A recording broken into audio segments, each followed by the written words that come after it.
থানার বিরুদ্ধে মিথ্যা অভিযোগ এবং গণমাধ্যমে বিভ্রান্তিকর গুজব ছড়িয়ে আমার সম্মানকে কালিমালিপ্ত করতে চেয়েছে আমার বাবা মা। বুধবার পূর্ব মহিলা থানায় এসে এভাবেই শিক্ষক বাবা মার প্রতি ক্ষোভ উগরে দিলেন তাদের কন্যা প্রসিধা বণিক।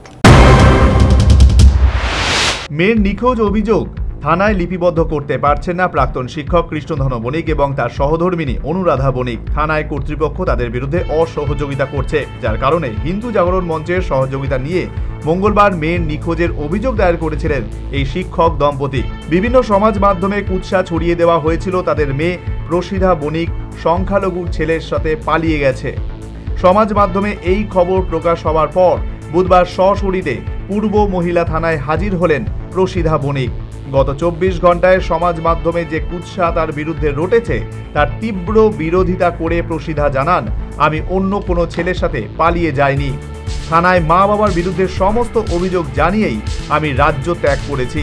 তবে সেক্ষেত্রে বিগত কয়েক বছর ধরে মা বাবার কাছ থেকে স্নেহ, মায়া, মমতা কোনো কিছু না পাওয়ার কারণেই সে বাড়ি ছাড়তে বাধ্য হয়েছে বলে জানিয়েছেন প্রসিধা। প্রসিধা আরও উল্লেখ করে বলেন, তার মা বাবা টাকার জন্য তাকে বিক্রিও করতে রাজি। ব্যবহারের কারণে আমি যাইতে বাধ্য হয়েছি, দিনের পর দিন প্রচুর খারাপ ব্যবহার করছে। আর আজকে আইতে আমি বাধ্য হয়েছি, আমি একটা নিউজ দেখছি যেটার কারণে আমি বাধ্য হয়েছি আইতে। যে রিউমারটা তারা ছড়াইছে আমি নাকি কোনো একটা ছেলের সঙ্গে পালাই গেছি, একটা মুসলিম ছেলের সঙ্গে, এটা সম্পূর্ণ মিথ্যা কথা, সম্পূর্ণটাই মিথ্যা কথা। আমি এরকম কোনো কিছুই করছি না। আমি একাই গেছি, যাবার আগে থানাতে জানাই গেছি, তার সঙ্গে আমার গার্জিয়ান আমার বাবারে ফোন করে সেটা জানাই গেছি।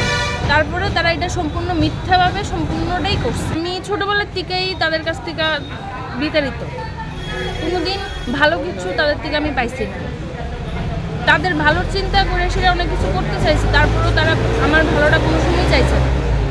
এরপরও গত কয়েক মাস আগেও আমি বাধ্য হয়েছিলাম বাড়ির থেকে যাওয়ার লিগা, তো গেছি, তারপরে নিউজ টিউজ করছিল, তারপরে আমি থানাতে আইছিলাম। থানাতে এসে তার সঙ্গে কথাবার্তা হয়েছে, তখন ওই দিন আমি উপস্থিতি যাইতাম না, তারপরেও কথাবার্তার মাধ্যমে আমারে বাড়িতে নিয়ে গেছে।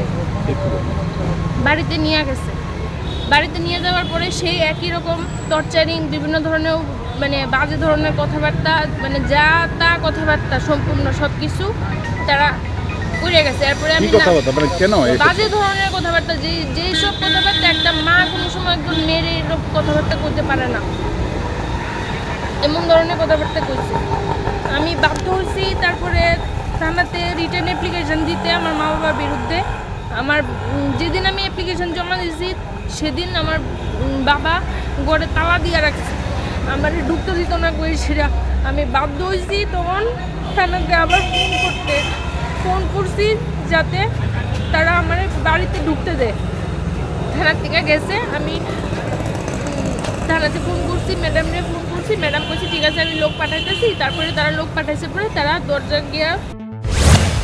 নগরায়ন এবং প্রযুক্তির যুগে উচ্চশিক্ষিত শিক্ষক পরিবারে এই রকম ঘটনা কেন তা অবশ্য বলতে পারছেন না সাধারণ মানুষ। তাহলে কি এর ভেতরে লুকিয়ে রয়েছে অন্য কোনো কিছু, যার রহস্য শুধুমাত্র আইনের মাধ্যমে বেরিয়ে আসতে পারে বলে মনে করছেন সমাজের শুভ বুদ্ধি সম্পন্ন মানুষ?